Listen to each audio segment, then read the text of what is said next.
Bismillahirrahmanirrahim. Assalamualaikum warahmatullahi wabarakatuh. Waalaikumsalam warahmatullahi wabarakatuh.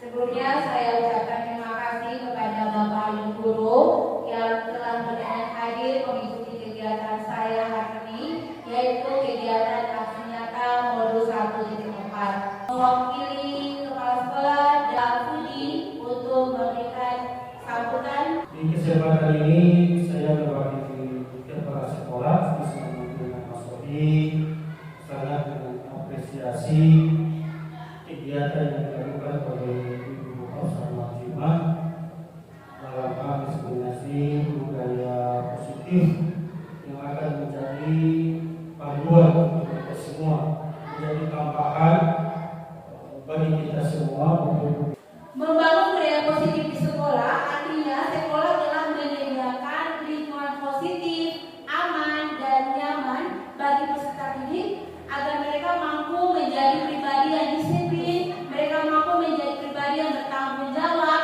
mereka mampu menjadi pribadi yang dapat berpikir dan mencipta secara merdeka. Selain itu, budaya positif juga bertujuan untuk menanamkan karakter positif sepanjang hayat untuk di lingkungan sekolah maupun di masyarakat.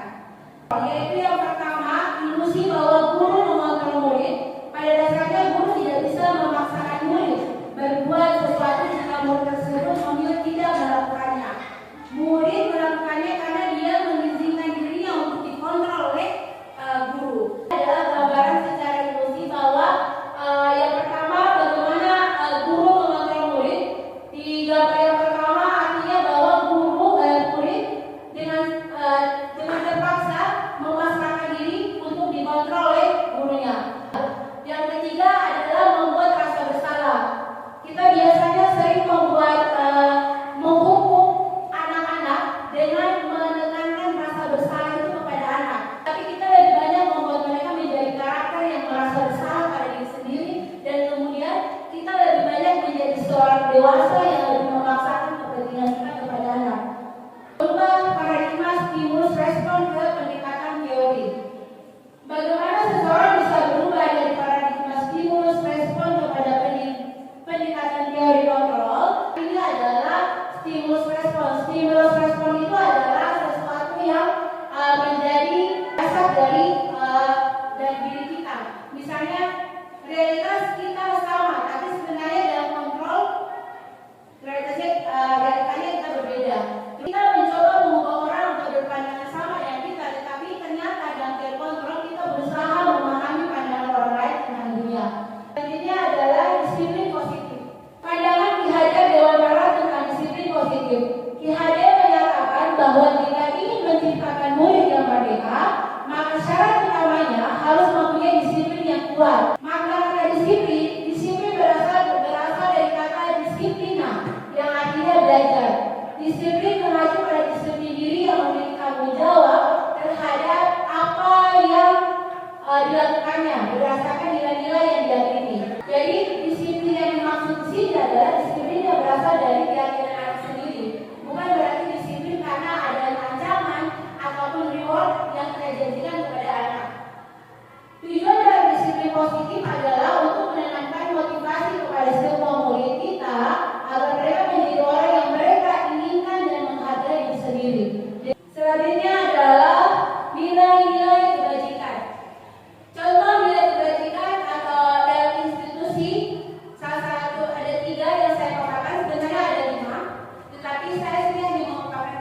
nanti pada saat anak-anak melakukan pelanggaran, maka yang akan menjadi landasan kita untuk menjadi melakukan mereka bertanggung jawab adalah hasil dari keyakinan keras kita yang sudah kita buat.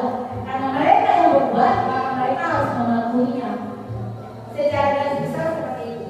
Selanjutnya adalah langkah-langkah pembentukan keyakinan keras. Yang pertama adalah memberikan kesempatan kepada semua murid berpendapat tentang peraturan yang perlu mereka sepakati. Yang kedua, mencatat semua masukan murid di papan tulis atau di kertas besar sehingga semua murid bisa melihatnya. Yang ketiga, menyusun keyakinan kelas sesuai prosedur pembentukan keyakinan kelas. Ubahlah kalimat negatif menjadi positif.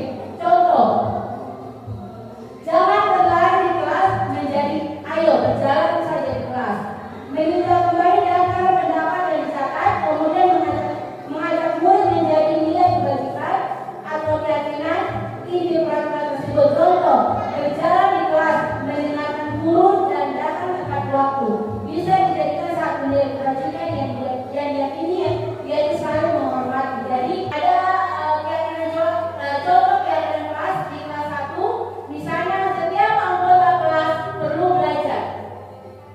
Yang kedua, setiap anggota kelas perlu senang, setiap anggota kelas perlu melakukan tugas, setiap anggota kelas perlu saling menghargai, setiap anggota kelas perlu merasa aman. Selanjutnya adalah konsep disiplin dengan identitas sukses. Jadi identitas sukses yang dimaksud di sini adalah Bapak Ibu bisa melihat ini adalah disiplin hukuman, disiplin konsekuensi, dan disiplin restitusi. Untuk budaya positif sendiri yang dimaksud dengan disiplin yang sukses adalah kita bisa melaksanakan disiplin berdasarkan restitusi. Kalau hukuman berarti kita telah melaksanakan disiplin yang gagal. Seperti yang tadi sudah disampaikan awal-awal, berarti kalau disiplin hukuman artinya ada dua. Pertama adalah kita sudah membuat penghukuman kepada anak, yang kedua kita sudah buat anak menjadi rasa bersalah. Sehingga kesalahan yang dia buat itu bukan atas perbaikan yang akan dia buat, bukan karena keyakinan dia, tetapi itu karena rangsangan dari luar. Salah satunya karena dari guru memaksa dia, guru memberikan dia rasa bersalah, akhirnya dia sendiri, akhirnya dia membuat pertanggungjawaban karena paksaan orang lain atau rangsangan dari orang lain. Sedangkan yang dimaksud dengan disiplin, identitas sukses yang dimaksud ini adalah anak itu menyadari sendiri, saya ini sudah buat salah, sehingga guru hanya menuntut dia. Lalu kalau kamu sudah buat salah, sebaiknya bagaimana? Ingatkan dia kembali dengan keyakinan yang sudah kita buat. Kamu masih ingat dengan keyakinan kelas yang kita sudah buat? Kira-kira dari keyakinan kelas yang kita sudah buat, yang mana yang sudah kamu lakukan pelanggaran? Setelah dia mengingat, kemudian kita membantu dia. Ayo, ibu guru bantu. Selanjutnya adalah hukuman. Ini yang saya maksud. Hukuman itu hukuman yang dimaksud adalah hukuman yang tidak rencananya. Misalnya, kamu gak bikin PR, sebentar kamu tidak boleh keluar main. Itu kan tidak ada perjanjian di dalam kelas. Kalau siapa yang tidak buat PR tidak boleh keluar main, itu namanya hukuman. Kalaupun mau memberikan hukuman, artinya kita sudah punya peraturan sebelumnya. Misalnya, mentaati aturan semua siswa harus mengumpulkan tugas. Artinya, kalau tidak mengumpulkan tugas, anak-anak sudah tahu ada konsekuensinya. Dan pada saat mereka tidak mengumpulkan tugas, kita kemudian mengajak mereka untuk memahami apa kesalahan mereka. Kamu sudah buat kesalahan apa hari ini? Buat tugas, Bu. Nah, kamu sudah tahu kan perjanjian kita di keyakinan kelas itu apa? Semua harus mengumpulkan tugas. Jadi bagaimana? Kira-kira apa yang menjadi tanggung jawab kamu kalau kamu tidak lakukan ini? Nah, itu yang dimaksud dengan restitusi dalam menyelesaikan masalah secara positif. Selanjutnya adalah perbedaan hukuman, konsekuensi, dan restitusi. Misalnya contoh kasus adalah siswa sering tidak mengerjakan PR. Kalau untuk hukuman, maka guru akan menghukum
buku, seharusnya kita itu memposisikan diri sebagai posisi kontrol adalah manajer. Untuk lebih jelasnya, untuk perbedaan buku, manajer dan sebagainya, silakan teman-teman lihat video berikut ini. Bahagia ibu dan bapak guru hebat.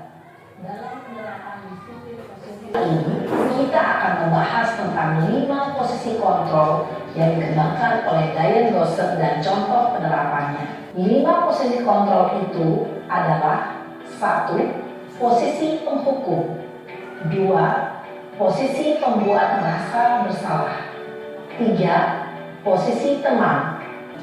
Untuk lebih memahami kelima posisi tersebut, mari kita saksikan kasus Naren yang terlambat hadir 20 menit di sekolah dan melihat bagaimana kelima posisi kontrol dalam menghadapi masalah tersebut. Naren! Sini kamu! Selamat pagi, Bu. Selalu terlambat. Kamu deh, pasti terlambat. Maaf, Bu. Saya Apa? Apa coba? Alasan kamu apa lagi? Kapan sih kamu tidak terlambat? Ya, betul. Sana, kamu keliling lapangan basket 2 kali. kenapa saya harus keliling lapangan basket, Bu? Kenapa? Kamu melawan ibu. Berani-beraninya jawab. Sudah terlambat, masih berani jawab pula. Sekarang keliling lapangan basket 5 kali sekalian. Biar kapok. Cepat. Pergi sana ke lapangan basket. Posisi penghukum biasanya berbicara dengan nada tinggi. Naren. Selamat pagi, Bu. Selamat pagi Naren. Maaf, Bu. Saya terlambat. Iya, sekolah masuknya jam 7, sekarang sudah jam 7.20. Jadi sekarang bagaimana ini Naren? Maaf, Bu. Saya lupa setel alarm saya semalam. Baiklah, menurut kamu, keyakinan sekolah yang mana yang perlu kamu tingkatkan? Menghargai diri sendiri dan orang lain mungkin, ya, Bu. Setuju. Jadi, apakah Naren meyakini prinsip saling menghormati tersebut? Iya, Bu. Saya meyakininya. Apakah Naren bersedia memperbaiki masalah keterlambatan ini? Bersedia, Bu. Bagaimana kamu akan perbaiki masalah keterlambatan ini? Saya akan coba untuk tidak lupa menyetel alarm saya, Bu. Baik, kalau Naren lupa menyetel alarm di rumah, ada orang yang kira-kira bisa bantu mengingatkan tidak? Ada, Bu. Kakak saya, Kak Emma. Ada lagi selain Kak Emma? Selain Kak Emma, ada ibu saya. Baik, jadi yang mengingatkan Naren adalah Kak Emma dan ibu kamu ya? Kira-kira akan mulai setel alarm kapan nih Naren? Setelah pulang sekolah, akan segera saya lakukan. Baik, jadi Naren akan setel alarm untuk bangun besok pagi dan akan diingatkan oleh kakak dan ibunda Naren ya. Ada lagi yang mungkin perlu dilakukan Naren agar tidak terlambat bangun lagi? Tidak ada, Bu. Baik Naren, terima kasih untuk kerjasama kamu. Sekarang kamu perlu kembali ke kelas untuk belajar. Baik, Bu. Terima kasih. Posisi manajer adalah posisi kontrol yang disarankan untuk membimbing murid memiliki sikap disiplin yang positif. Yaitu tujuan dari posisi ini adalah agar murid dapat berefleksi atas tindakannya. Guru akan dengan tulus memberikan pertanyaan-pertanyaan bermakna sehingga membuat murid dapat belajar dari kesalahannya dan mencari sebuah solusi untuk menyelesaikannya. Sudah saksikan video yang menggambarkan 5 posisi kontrol seorang guru. Dari 5 posisi kontrol yang sudah kita simak bersama-sama, menurut teman-teman sekarang ini kita berada di posisi kontrol apa? Teman? Pemantau atau penghukum? Pemantau.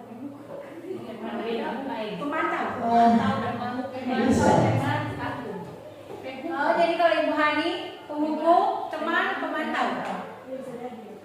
Kalau Ibu Mini, semuanya kecuali manajer.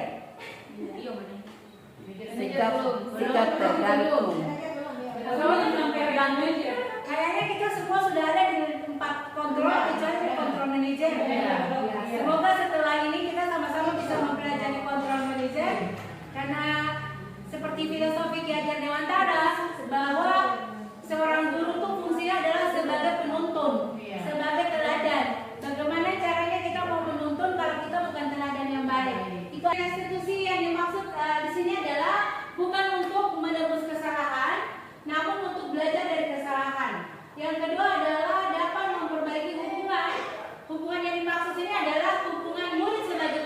dan hubungan murid sebagai korban. Bahwa biasanya kita bisa menjadikan anak sebagai pelaku, sebagai seseorang yang dikucilkan. Misalnya, dia sudah melakukan kesalahan, diketahui oleh teman-temannya di dalam kelas, sehingga mereka menjadi orang yang terkucilkan, seorang penghukum. Ketiga, restitusi. Untuk melaksanakan restitusi, maka ada 3 hal yang perlu kita lakukan. Yang pertama adalah validasi tindakan yang salah. Validasi tindakan yang salah di sini seperti yang tadi sudah dicontohkan oleh Naren. Sebelum kita menanyakan, sebelum kita memberikan penawaran solusi buat dia, kita harus menyadarkan dulu kepada dia kesalahan apa yang sudah dia buat, sehingga kesalahan itu bukan karena kita yang memvonis dia, tetapi kesalahan itu dari dirinya sendiri. Kemudian yang selanjutnya adalah menstabilkan identitas. Menstabilkan identitas di sini bahwa jangan kita jadikan siswa sebagai penghukum, tetapi kita kemudian membuat dia bahwa semua orang itu sering membuat salah, semua orang berkemungkinan membuat salah, termasuk kamu. Sehingga dia tidak merasa sebagai penghukum yang kemudian menjadi orang satu-satunya yang berbuat salah. Dengan hal itu kemudian dia menyadari apa yang telah dia lakukan. Yang terakhir adalah kemudian kita menanyakan kembali keyakinan kelas yang sudah kita sepakati, mengingatkan dia kembali. Kamu ingat tidak, kesalahan kamu ini sudah melanggar keyakinan kelas yang mana? Seperti yang tadi Naren itu. Naren ditanyakan kembali, keyakinan kelas apa yang sudah kamu langgar? Dia sendiri yang menjawab dan dia sendiri yang kemudian akan menentukan solusi dari kesalahan yang dia sudah lakukan. Nah, pada saat kita menyelesaikan masalah pada seorang anak, bukan kemudian kita mendudukkan dia, kemudian kita memvonis, menghakimi dia dan kemudian memvonis dia berdasarkan kemauan kita. Tetapi kemudian kita mengajak mereka untuk berbicara. Kamu melakukan ini pasti ada alasannya. Dan semua orang pasti melakukan kesalahan. Setelah dia berbicara, kita mendengarkan, kemudian kita mengingatkan dia kembali atas keyakinan kelas yang sudah kita sepakati. Baik teman-teman, untuk lebih memperjelas, saya telah menyiapkan video mengenai restitusi. Semoga dengan ini bisa lebih memperjelas. Aulia, silakan duduk. Bagaimana kabarmu, Aulia? Saya kesal sekali dengan ulang guru tadi, Pak. Dia tidak bersedia meminjamkan buku catatannya. Padahal saya hanya ingin menyalin tugas. Setiap orang tentunya kesal jika tidak diajukan. Lalu apa tindakan kamu tadi, Aulia? Tadi saya robek buku catatannya, tapi cuma sampelnya aja kok, Pak. Kesel banget saya. Wajar jika kita emosi. Lalu, apa Aulia puas dengan tindakan itu? Tentu tidak, Pak. Saya akui saya salah, sudah merobek bukunya. Lantas, seperti apa sikap yang Aulia yakini? Harusnya saya lebih sabar dan menghargai bukti orang lain. Jadi, apa rencana Aulia untuk memperbaiki keadaan ini? Saya akan meminta maaf kepada Nurul, Pak. Dan saya juga bersedia untuk mengganti sampul bukunya yang saya rusak tadi. Hari ini Pak Guru tidak langsung menghakimi Aulia untuk bertanggung jawab atas perbuatan yang dia lakukan, tetapi kemudian menanyakan kondisi Aulia sebelumnya dan kemudian menanyakan alasan dia melakukan hal tersebut. Kalau biasanya kita sebagai guru pasti langsung sudah marah. Contohnya, Aulia, sebikin apa ini? Nah, ya kan? Akhirnya Aulia yang tadinya mungkin punya alasan sudah tidak bisa sempat menyampaikan alasannya, akhirnya sudah menangis. Di sini bahwa sudah tidak terjadi keadilan, sudah tidak terjadi keadilan untuk Aulia dan sudah tidak terjadi keadilan untuk si korban. Kenapa bisa dikatakan tidak jadi keadilan, tidak ada keadilan?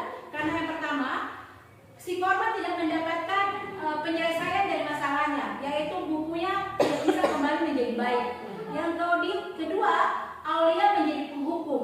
Bukannya dia kemudian merasa sadar dengan dirinya, tetapi mungkin bisa menimbulkan rasa dendam terhadap korban.